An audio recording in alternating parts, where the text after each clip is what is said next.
Hi class, this is lesson 1-3, solve a linear equation.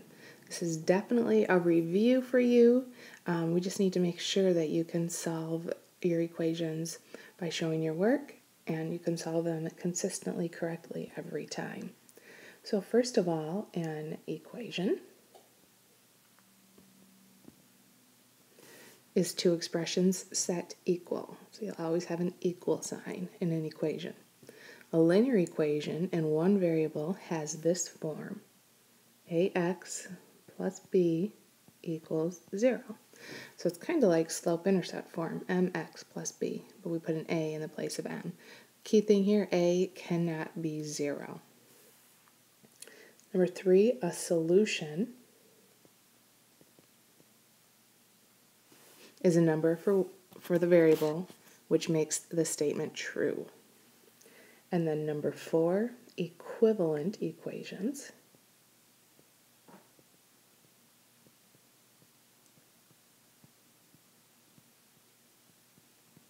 Equivalent equations have the same solution.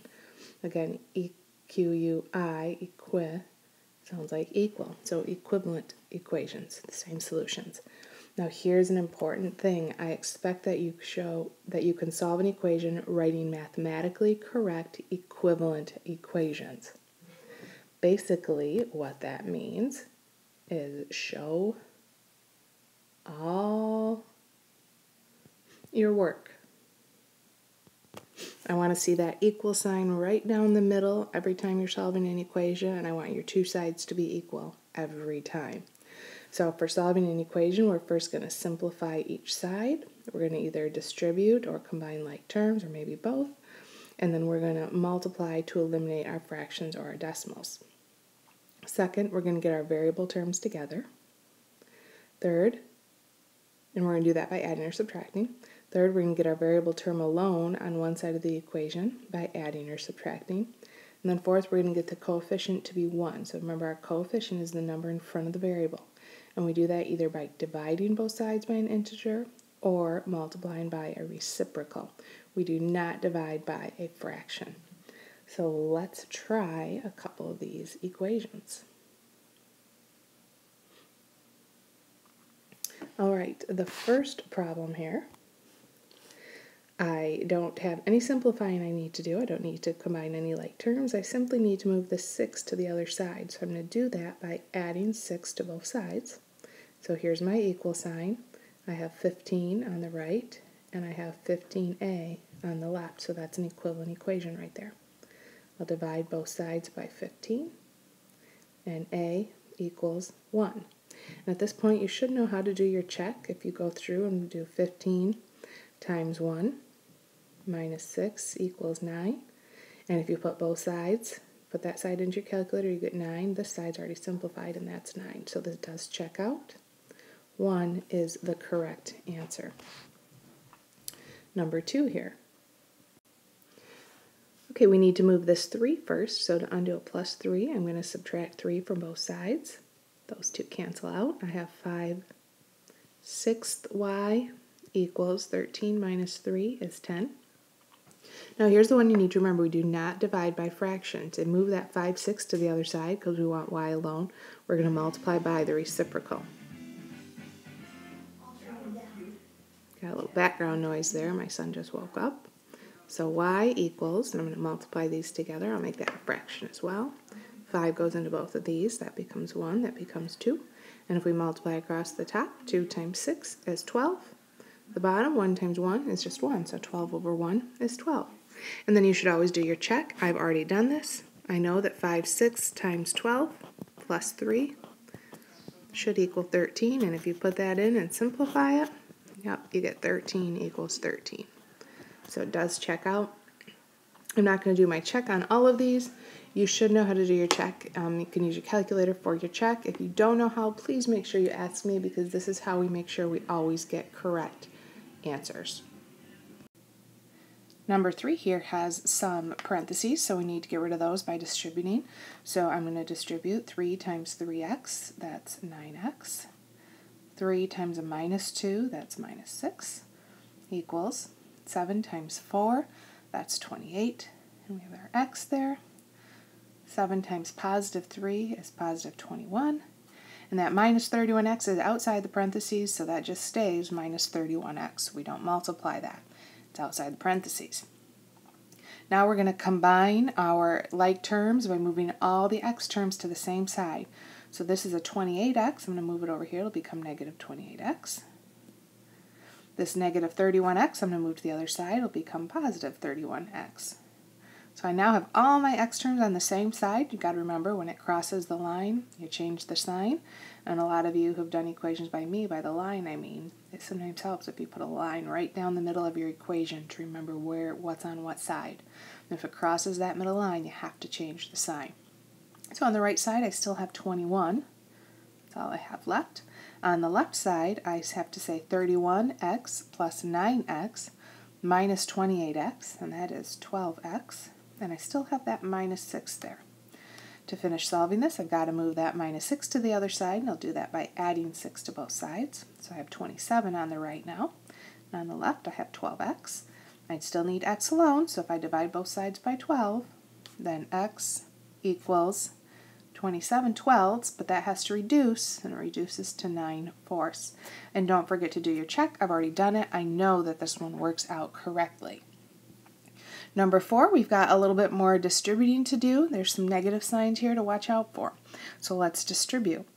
So 3 times 4x is 12x, plus 3 times 4 is 12, equals negative 2 times x is negative 2x, negative 2 times negative 7. Two negatives, when you're multiplying, make a positive. So that becomes positive 14 minus 15x. And from here, it's just like the other one, so you should pause the video here, go through, and finish this one on your own. Your answer will be a fraction, don't be shocked. Okay, welcome back. You should have tried this one on your own, so when I look at your notes, you should have your work for this problem. Your answer is x equals 2 over 29. So I want you to make sure that you show your work here. I want you to do this one on your own. Make sure you get the correct answer. Well, let's look at these last two problems. Now these are a little bit different. Number 5 has fractions. So the easiest way to work with fractions is to get rid of them. And to get rid of fractions, you multiply by the least common denominator to clear your fractions. Now my denominators here, 5, 6, 10, and 3. And you have to think, what's the smallest number that all of those go into? Well, it's 30. So I'm going to multiply every one of these numbers by 30. So I'll multiply all of these fractions by 30. Now thinking of this, 30 divided by 5 is going to be 6. Okay, so this would reduce to 6. And then I have the 2 on the top as well. So this is really 6 times 2, which is 12. Maybe I should show that to you a little bit better. I could reduce this because that's on the top of a fraction, and that one's on the bottom. If one's on the top and one's on the bottom, you can reduce them. 30 divided by 5 is 6. 5 divided by 5 is 1. That's exactly what I was thinking here. And then multiplying across, 6 times 2 is 12, and I've only got 1 on the bottom. So this first term becomes 12x. Oh, magically, there is no more fraction there. Plus 30 times 1 is 30, divided by 6 is 5, so plus 5, equals 30 times 3 is 90, 90 divided by 10 is 9, so I'm 9x, plus 30 times 1 is 30, divided by 3 is 10. And look at that, multiplying by the LCD clears all your fractions and makes it a very, very simple problem to solve. So pause the video and solve this one on your own now. Okay, welcome back. You should have work shown. You should get the answer, x equals 5/3. Please make sure that that is the answer that you got. If it's not, go through and check your work and figure out where you made the mistake. Again, I want work shown tomorrow when I check your notes. So I'm going to put the note here, show work. I want to see that tomorrow. Number 6, there's decimals here. So what you need to do is multiply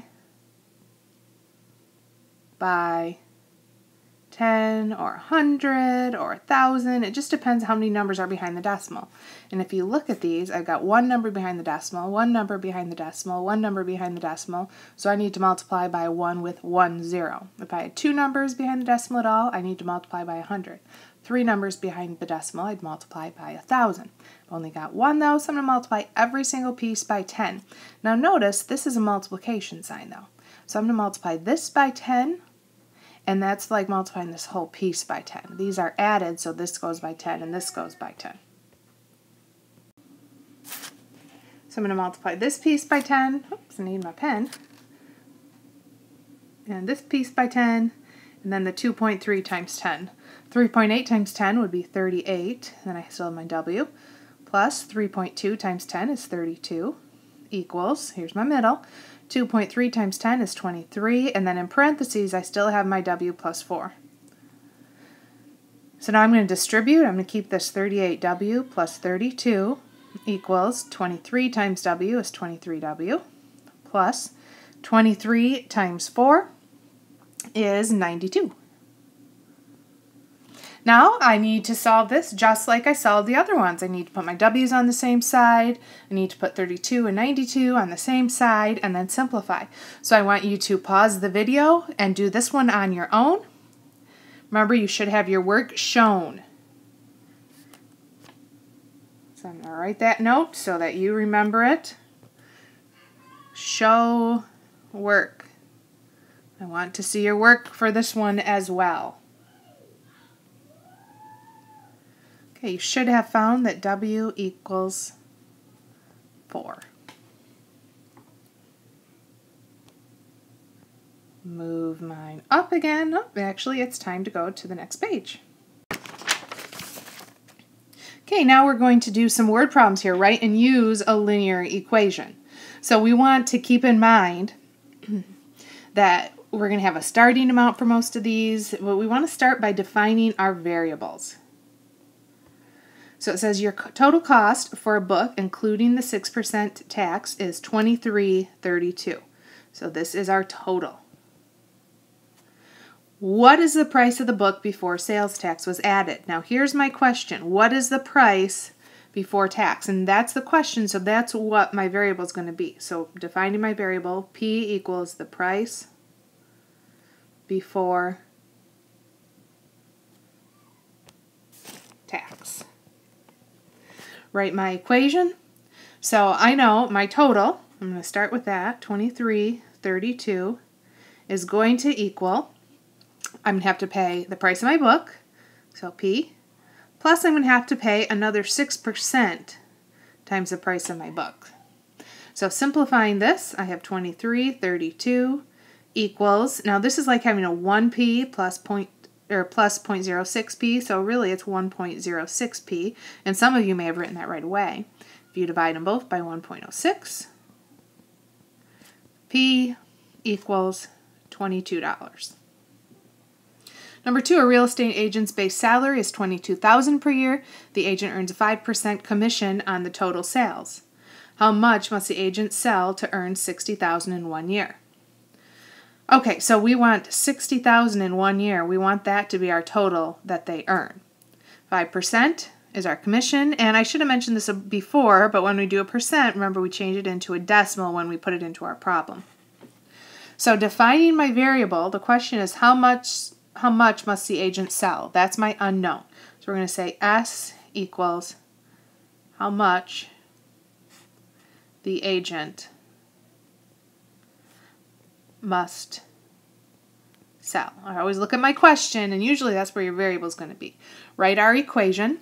So my total that I need is $60,000, and that's going to equal their starting amount, because they get $22,000 no matter what, plus we get 5% of our sales, so 0.05 S.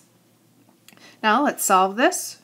We'll move our $22,000 to the other side by subtracting it. This cancels. I have $38,000 equals 0.05 S. Divide them both by I wrote that right.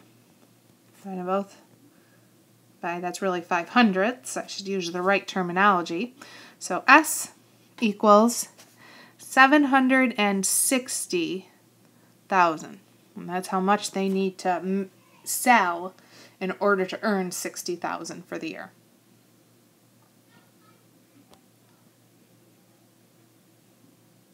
Okay, now this next one looks a little bit different. What I want you to keep in mind is we're going to do our rate plus another rate equals the total amount done. So that's what we're going to use for this type of problem. We're going to use one rate plus another rate equals the total. So it takes you 45 minutes to mow your lawn, and it takes your brother 30 minutes to mow the lawn. How long does it take to mow the lawn if you have two mowers and work together? So here's my question. How long does it take to mow the lawn? So defining my variable, we're going to say T equals how long it takes to mow together. And to write my equation, I told you our key here, got a little formula. We're going to do one rate plus another rate equals the total amount done. Okay, so my rate, your rate actually for mowing the lawn, you can get one lawn done in 45 minutes. Okay, so we're going to do 1/45 times how long it takes, plus your brother can get one lawn done in 30 minutes. So his is 1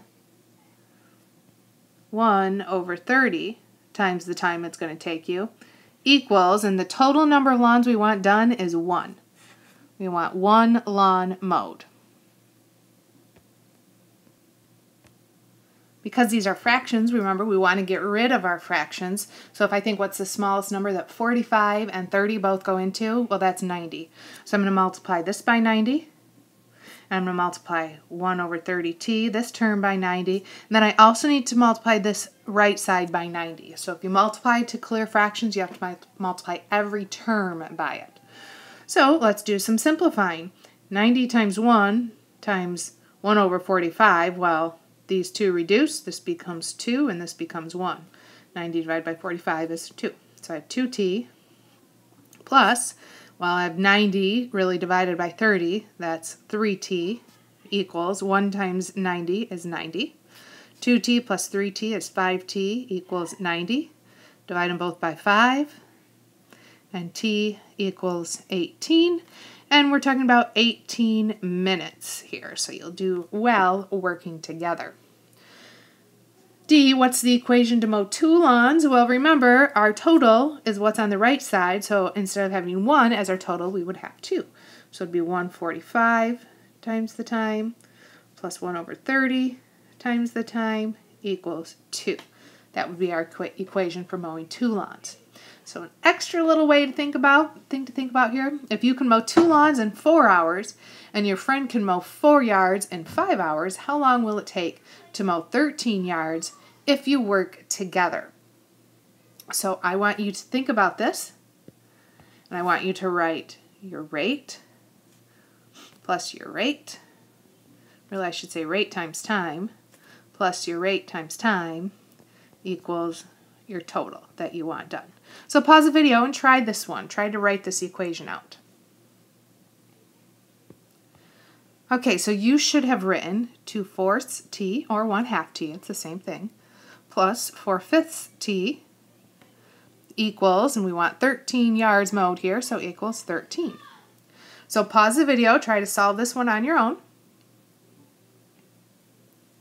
Okay, you should have found that your time equals 10 hours. And this is another one that I should see work on when I look at your notes tomorrow. And that is the end of lesson 1-3. Make sure if anything didn't make sense, you put stars by it so we can talk about it tomorrow in class. Have a great day.